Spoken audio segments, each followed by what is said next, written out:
dit des paradoxes ou bien... Non, ce que vous voyez aujourd'hui, par exemple, le Cameroun, sur sa forme spirituelle actuelle, n'est-ce pas, est une grande poubelle, c'est-à-dire c'est une poubelle géante. C'est pour ça que vous voyez les poubelles autour, les poubelles que vous voyez, c'est l'état spirituel du Cameroun. Pourquoi? Parce qu'il y a des gens qui ont fait des abominations, des choses qui ne disent pas son nom. Et ces saletés-là qui étaient longtemps cachées sont sorties. Et aujourd'hui... Donc Dieu nous a tout donné, mais on a tout gâté. On a tout, pas qu'on a tout gâté. En fait, il y a des gens qui sont arrivés qui ont tout gâté. Mais la transformation et les richesses du Cameroun restent inchangées.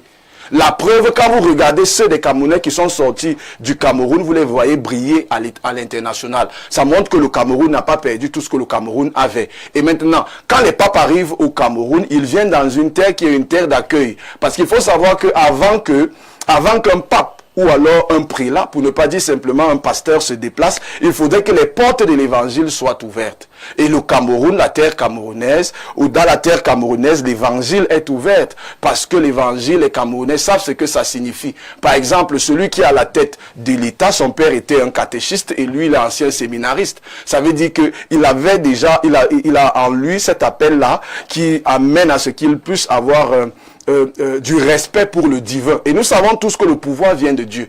Et Dieu est la source du pouvoir. Et comme Dieu est la source du pouvoir, il est important qu'à chaque fois qu'il y a un mouvement pour ce qui est du pouvoir, que le pape soit là. Je vais vous montrer la corrélation que je fais. Justement qu'il est peut-être inutile que le pape vienne au Cameroun. Non, je vous montre. Avec ce pays de merveille et de réussite, on a l'impression que c'est inutile qu'il vienne. Non, loin de là. Oui.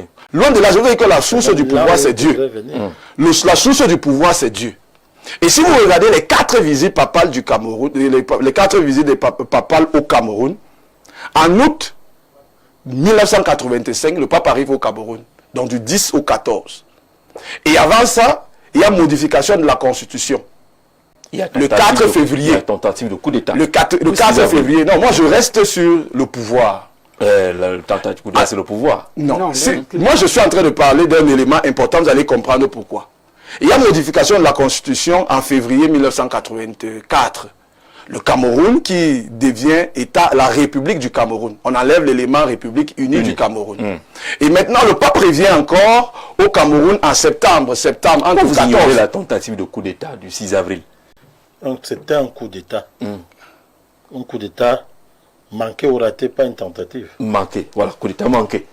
Quand vous l'ignorez dans cette histoire, je l'ignore pas. Pouvoir, je ne l'ignore pas. Qui précède la visite du pape. Je ne l'ignore pas. Je veux juste montrer un certain nombre de choses parce que si j'entre dans l'élément du 6 avril, les gens développent ça tous les jours. D'accord. Alors voilà. Et maintenant, le pape arrive encore au Cameroun en septembre 1995. Oui. Et il y a la Constitution quand le 16 janvier 1996, c'est-à-dire que quelques mois après la visite du pape. En 2008, 10 février 2008, il y a la modification de la Constitution. En mars 2009, il y a Benoît XVI qui arrive au Cameroun.